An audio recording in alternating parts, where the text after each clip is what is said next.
Phoenix with Chris Martenson, the author of The Crash Course, which was a video, and now it's a book just came out.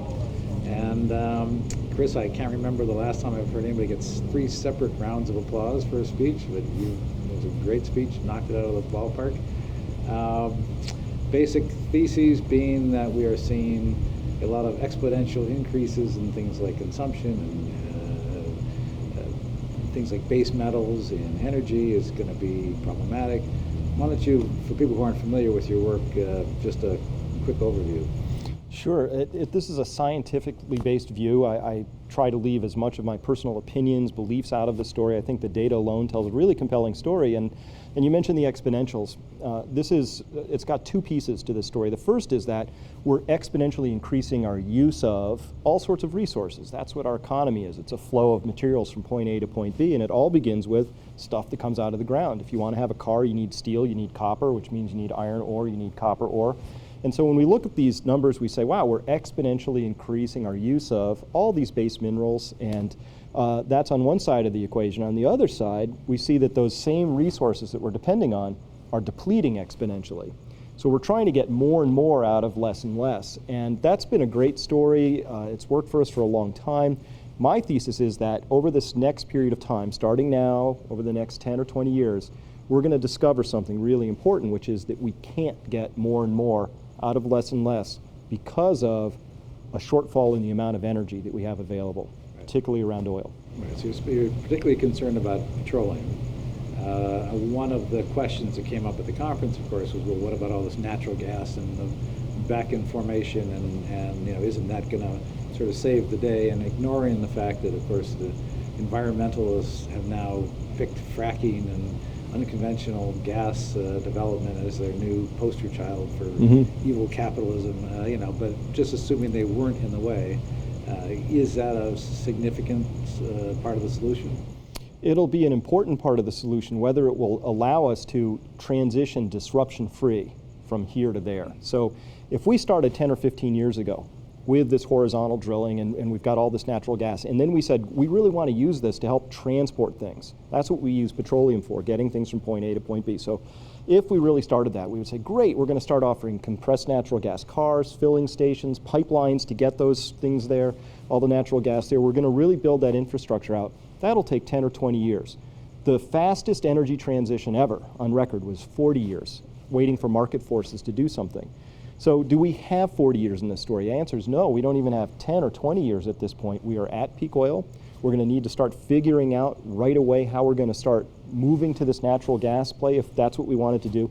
And we haven't started doing that. That's the story. Not that we can't, but that we haven't done that so far. Well, the other side of the coin, of course, and you brought this up, and I've heard other people discuss this, but it isn't discussed very much, which is the cost of lifting the oil out of the ground and getting it to the market is, once you get to the point where it's 1 barrel, it costs you 1 barrel of oil to get 1 barrel out of the ground, well, game's over.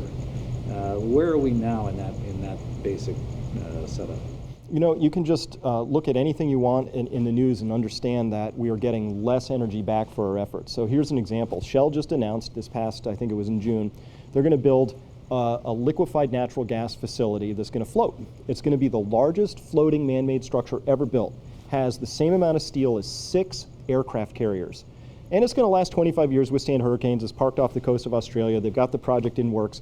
By the time you're floating the largest man-made object ever to take advantage of a remaining gas field, that tells you that we're not getting as much energy out of that gas field as we used to. First, embodied in this giant superstructure. Second of all, it's liquefied natural gas. They use roughly half the energy content in the gas just to liquefy it. It's got to go to minus 256 Fahrenheit. There's all this technical reasons why we're getting less out of it. We can just look at that project and say, would Shell be doing that if there were higher return, higher net energy projects that they could prosecute? And the answer is no. No. By the time you're seeing the largest man-made structure ever, it tells you something about where we are in this story, and we have less coming back than we used to. That's mind-boggling. Well, you make the point, you made a very strong point, that the technology involved in the Deepwater Horizon rig was more advanced than goes into the space program. And the fact that we've gone to those extremes to try to access oil is again, it's a very good sign or indicator of just how desperate maybe the situation is becoming. But do you think there's a point in the future, do you see it coming where there is a broader recognition of this? I mean, you still hear, you don't hear the politicians, well, you hear the politicians pontificating about how, you know, energy security and this, that, and the other thing, but there isn't any real friction. I mean, I once put together a compilation of clips from each president going back. Yeah.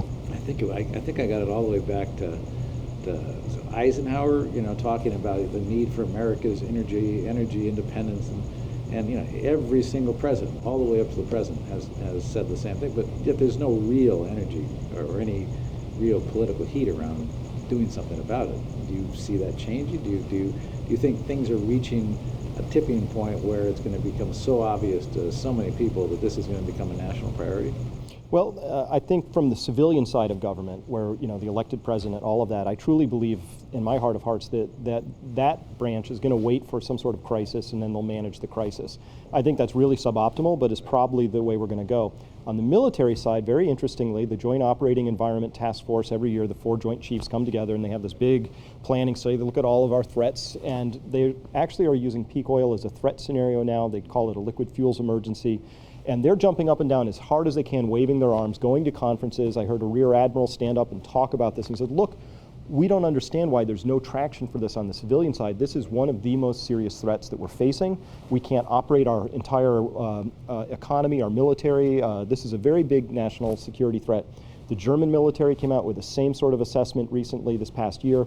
So military, you know, people who are somehow unconstrained by the political realities, who just care about the threats, have peered in and said, oh, this is serious, right? So it's not even just the government isn't on this game right now. It's really, we have to ask why the civilian elected side of the government seems to be ignoring this at this point in time. Because they're incompetent?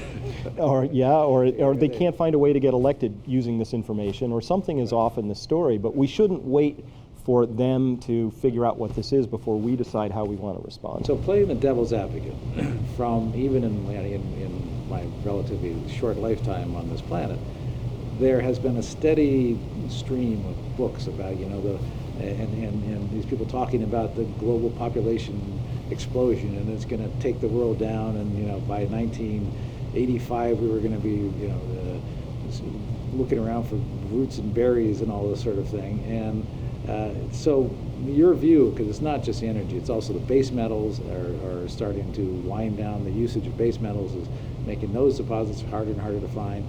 Pretty much everything. So it's a natural resource, a real crunch.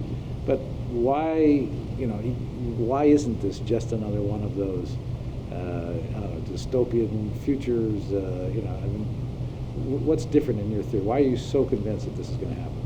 Well, something that we have today that we didn't have in Malthus's time in the late 1700s or even 20 years ago is we've got access to incredible data sets now. And I let the data, you know, really do the stories and the talking for me. So if tonight they discovered 600 gigabarrels, 600 billion barrel find somewhere, you know, it turned out the Arctic ice cap was covering up like this big giant lake of oil, I would change my story.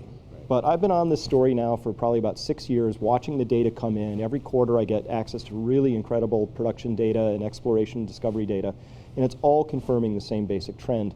And that says that we are really far along in this story. And the other piece around this is understanding how our economy works, understanding that we've had 5 full credit market doublings in only 4 decades, that if we want our future to look like the past, if we're going to have that expectation that things are going to work more or less as they have, we are making the implicit and even explicit assumption that our credit markets are going to double and double again.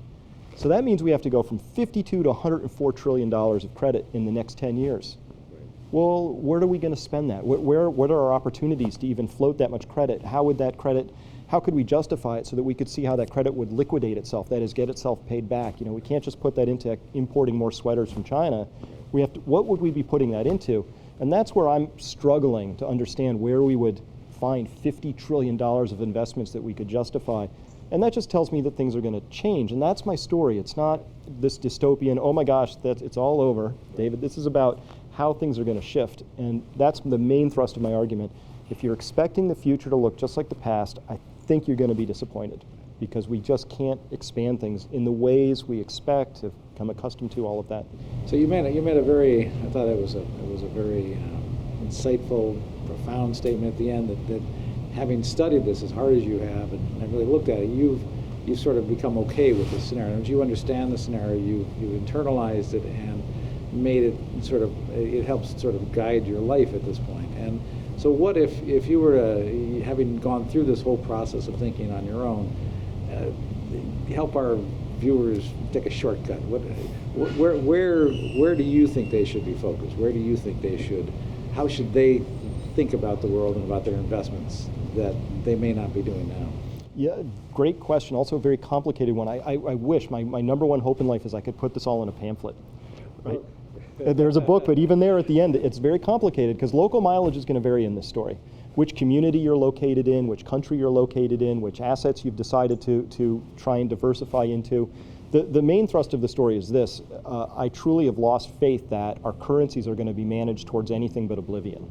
And the data all seems to confirm that. You know, we had stimulus this, TARP that, QE1, QE2. There's more coming. We've got now the European Financial Stability Fund. All of these things say that we're going to pursue the same course of action that has always been pursued, which is ultimately has a very high risk of the loss of value, if not the outright destruction of the currencies involved.